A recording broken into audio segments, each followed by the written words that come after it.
పల్నాడు జిల్లా గురజాల నియోజకవర్గంలోని పిడుగురాళ్ల 6వ వార్డులో ఎన్టీఆర్ భరోసా పింఛన్ పంపిణీ చేసిన గురజాల ఎమ్మెల్యే ఎరపతినేని శ్రీనివాసరావు, సాగర్ కుడికాలువ పీసీ చైర్మన్ పులికూరి కాంతారావు అనంతరం మీడియాతో మాట్లాడుతూ ముందుగా గురజాల నియోజకవర్గ ప్రజలందరికీ నూతన సంవత్సర శుభాకాంక్షలు తెలిపారు.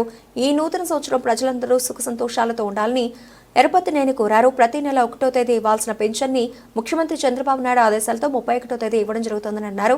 ఎన్నికల ముందు ఇచ్చిన హామీ ప్రకారం పెన్షన్ 3,000 నుండి 4,000 రూపాయలు పెంచడం జరిగిందని, గత ప్రభుత్వంలో 2019 నుంచి 2024 వైసీపీ ప్రభుత్వానికి ఇంటికి పంపించారు. కూటమి ప్రభుత్వాన్ని అధికారంగా వచ్చిన తర్వాత అభివృద్ధి చెందింది. 1,000 కోట్ల రూపాయలు అభివృద్ధి ఆంధ్రప్రదేశ్ దూసుకెళ్తోందని ఆయన అన్నారు. 2025లో గురజాల నియోజకవర్గాన్ని అనేక అభివృద్ధి కార్యక్రమాలు చేస్తామని ఆయన అన్నారు. ముందస్తుగా 2025 నూతన సంవత్సర శుభాకాంక్షలు. ప్రతి నెల 1వ తారీఖు ఇవ్వాల్సిన పెన్షన్లు 31వ తారీఖునే గౌరవ ముఖ్యమంత్రి గారు నారా చంద్రబాబు నాయుడు గారు ఈరోజు రాష్ట్ర వ్యాప్తంగా కూడా దీన్ని అమలు చేస్తూ ఉన్నారు. ఎందుకంటే కొత్త సంవత్సరం అధికారులు కానీ ప్రజాప్రతినిధులు అదేవిధంగా పౌరులందరూ కూడా కొత్త సంవత్సరం మరి వేడుకల్లో కానీ లేకపోతే కొత్త సంవత్సరం ఆరంభంలో స్వాగతం పలుకుతూ అనేక కార్యక్రమాల్లో కూడా పాల్గొంటారు.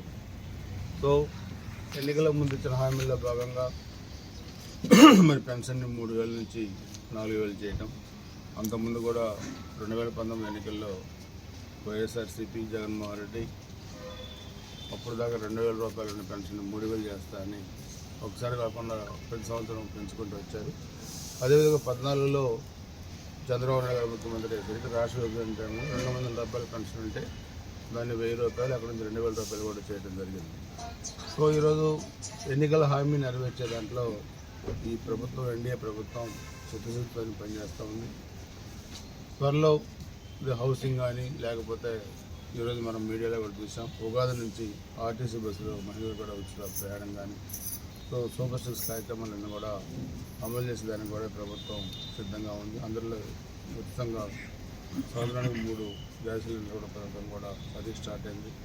రహదారుల నిర్మాణం, అదేవిధంగా హౌసింగ్, ఎలక్ట్రిసిటీ, డ్రింకింగ్ వాటర్, నదుల అనుసంధానం ఇవన్నీ కూడా మనం చూస్తే 1924 మధ్య విచ్ఛిన్నమైపోయిన రాష్ట్రాన్ని మళ్ళీ ట్రాక్ మీద తీసుకొచ్చి ఆర్థిక పరిస్థితిని మళ్ళా పునరుజ్జీవం చేసి ఈ రాష్ట్రాన్ని మళ్ళా అభివృద్ధిలో పరుగులు పెట్టేదానికి ఎన్డీఏ ప్రభుత్వం గౌరవ ముఖ్యమంత్రి నారా చంద్రబాబు నాయుడు కన్నా పనిచేస్తూ ఉంది.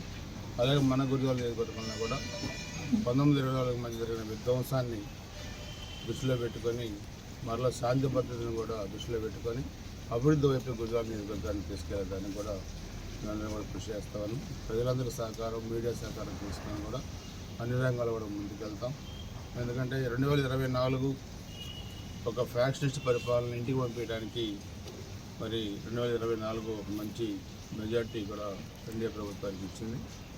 ఆ స్ఫూర్తితోనే 25కి స్వాగతం పలుకుతూ 25లో కూడా మరింత ఉత్సాహంగా స్ఫూర్తితోని రాష్ట్ర అభివృద్ధి కోసం, గుజరాత్ అభివృద్ధి కోసం కూడా తప్పకుండా పనిచేస్తుంది.